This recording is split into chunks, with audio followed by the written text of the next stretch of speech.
Hello there. Hey, I'm Jim Young with OPAF again. I had a question for Robin Burton. She said, tell us a little bit about adaptive guitar playing and maybe even talk about, my amputation and stuff. So I will do it. Again, I'm Jim Young. I'm a former OPAF board member. I'm a prosthetist. I have my own prosthetic company in Georgia.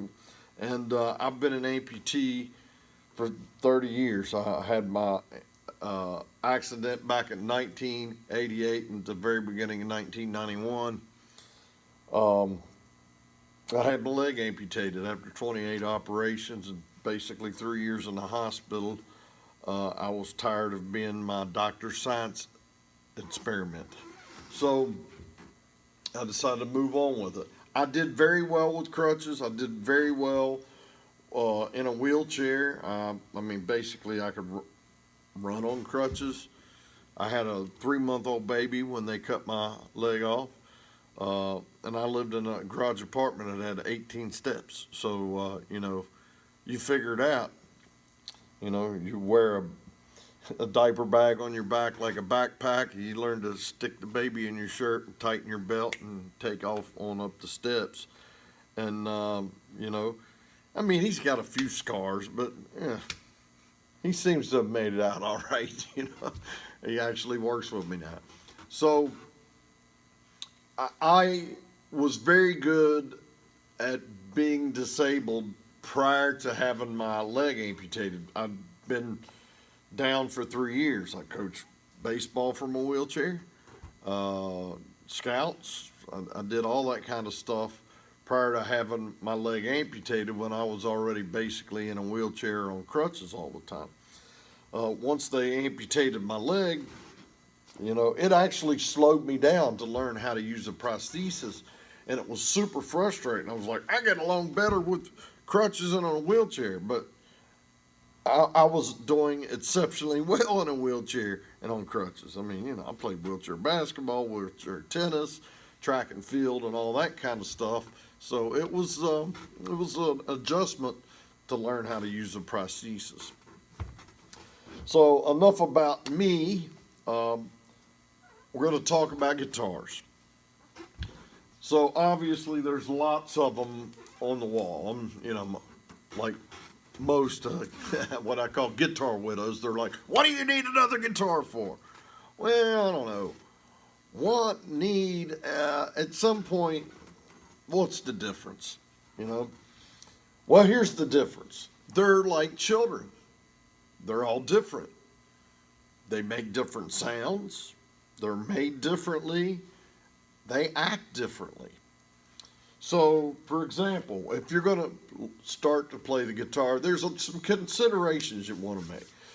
Well, budget, how much can I afford, and how much am I willing to pay, regardless of how much I can afford.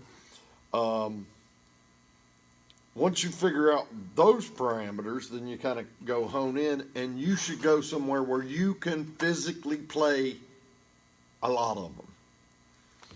A judgment-free zone. I know some of the gyms use that slogan. It's judgment-free zone. But you should go to a guitar store and grab a few. Now, there's a lot of people they're going to look for the right name at the top of the guitar. Like, this happens to be a Martin, and this is a high-quality guitar, and it comes with a price tag that indicates it's a high-quality guitar. But I didn't go to the store hunting for this guitar. I played a bunch of guitars, and I fell in love with this guitar. This one happens to be tuned in a tuning that I'm trying to mess around with right now. It's not open E, but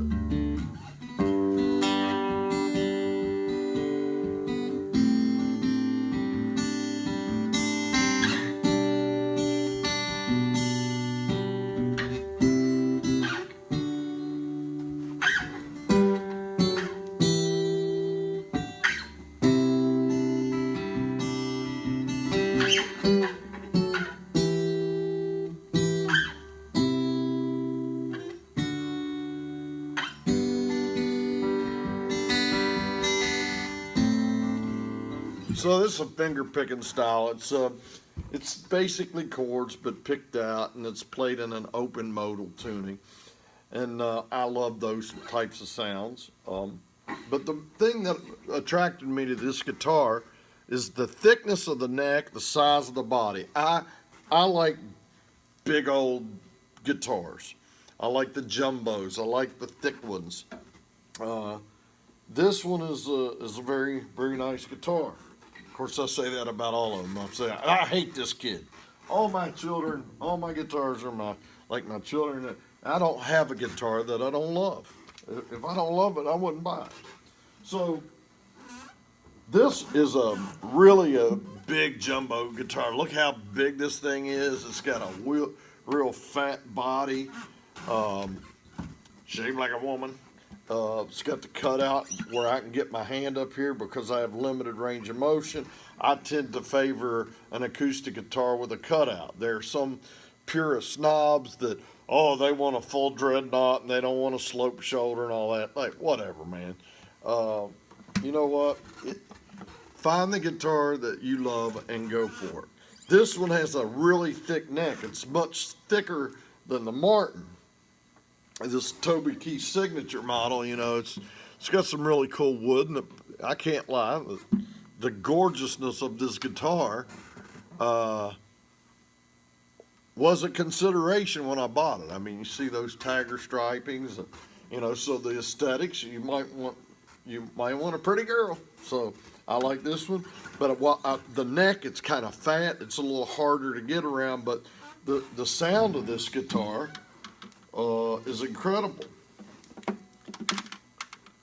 So sound is a kind of important thing when you're doing something that's primarily because of sound. That might be a little loud. And this, if you're going to play through an electronic sound system, that's another consideration for your guitar. This one has an onboard equalizer and a pickup system, so I can either turn it off or I can turn it on.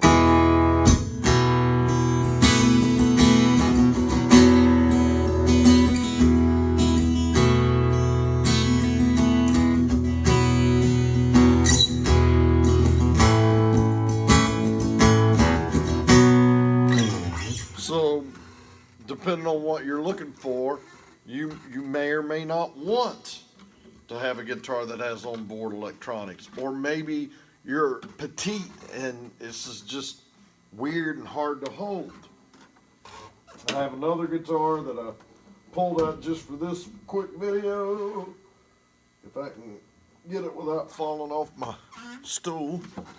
This is a relatively inexpensive guitar. This is actually an American-made guitar. It's called a Tacoma. It really has a thin neck. Look how thin that baby is. And, this is one of the things that attracted me to this guitar is, a lot of players will say, hey, man, it's a fast neck versus a slow neck. A fast neck, and it's one that's easy to get up and down. And this one is super easy to get up and down because it's so thin. It has kind of a unique sound.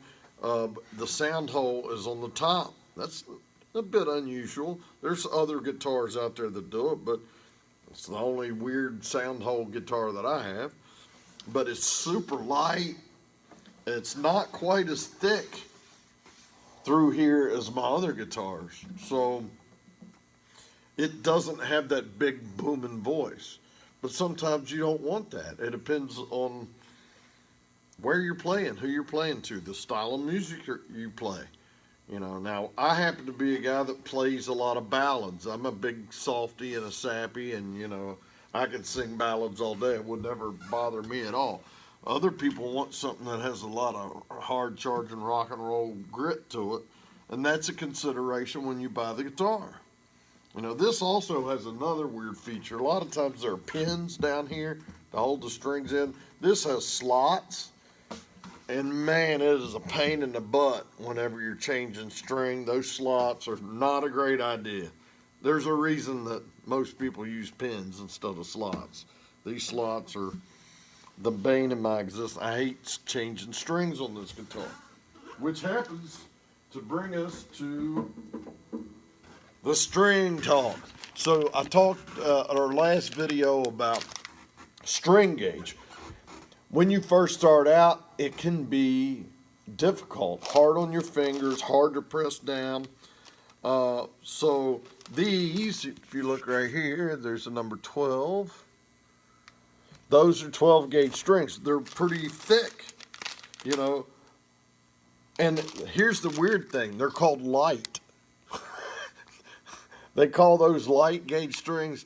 To me, those are like cables, man. It's really difficult to push that down. And for a new guitar player, their hands aren't strong yet. Man, it's tough.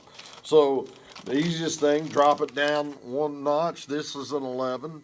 These happen to be my favorite types of strings. These Roto Sound Jumbo Kings. They're made in the UK, but I like them because the way they sound, not where they're made. And this is the type of guitar string that I use. I used a lot initially. As my hands got stronger, I went to some thicker strings. But on my older guitars or my guitars that aren't as solidly built, I'm probably going to select a lighter string gauge because it puts less stress on the neck. It's also easier to play. But when you change those string gauges, you might affect the intonation of your guitar. You may also affect the sound. Thicker or fatter strings, the 12s, 13s, and crazy people play 15s. When you get up to that thick of a string, you really get a warm, booming sound out of it. And as the string gauge gets lighter, it gets a brighter sound. Some people say more of a tinny sound. I think, again, it's part string, it's part the guitar, and then you get into the super snobbery of guitar life, which then you start talking about what's the bone, do you have a bone saddle, a nut, or whatever, and that's basically guitar anatomy. What's things made out of, what types of woods that you use, what types of shapes. So there's a lot of considerations when buying a guitar. So you got to find one that fits you right, whether you have a small parlor size guitar or a gigantic jumbo guitar. I love jumbo guitars. That's my personal preference, even though I've got parlor guitars, I got travel size guitars, which are just really shrunk down versions of the fuller size ones. They're easier to carry, they're easier to wrap your hands around. I have a couple little parlor guitars, and they're fantastic guitars. They sound great. I keep one at my office that I play probably a couple times a week. It's made by a company called Bedell, and it's a fantastic guitar. And it's really small. It sits real nice on your lap, especially if you're a smaller person. Get a smaller guitar, especially when you're learning. You know, you don't have to get the biggest, baddest. I mean, unless you're looking for an investment, guitars usually, if you take care of them, they will take care of you and maintain their value. So, disability wise, you know, find something that you can work your hand around. And then if you have issues like me with limited range of motion with your fingers or complete an inability to use it at all, that's a consideration. You know, some people you might even want to use a slide. There's different companies out there. If you have an upper extremity involvement, I know that Bob Radosi at TRS makes a lot of weird, cool things for upper extremity amputees. And one of the things is a drumstick holder, one of them's a guitar pick holder. So Texas Assistive Devices, I believe, may have something as well. For someone who may not be an amputee, they have a system. It's basically like a wrist splint that you can almost be like Inspector Gadget and put a lot of different attachments. I mean, from forks and knives to a guitar pick holder. So there are a lot of opportunities out there for folks who would like to explore music. I mean, if you're familiar with the Def Leppard rock and roll band story, I mean, dude plays in a superstar rock and roll band with one arm. So where there's a will, there's a way. In my world, Stephen Hawking had a job. You got to be pretty jacked up to be sitting on the sidelines. So I hope you're not.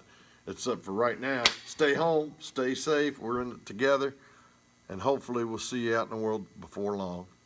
Jim Young signing off for OPAF. Love you.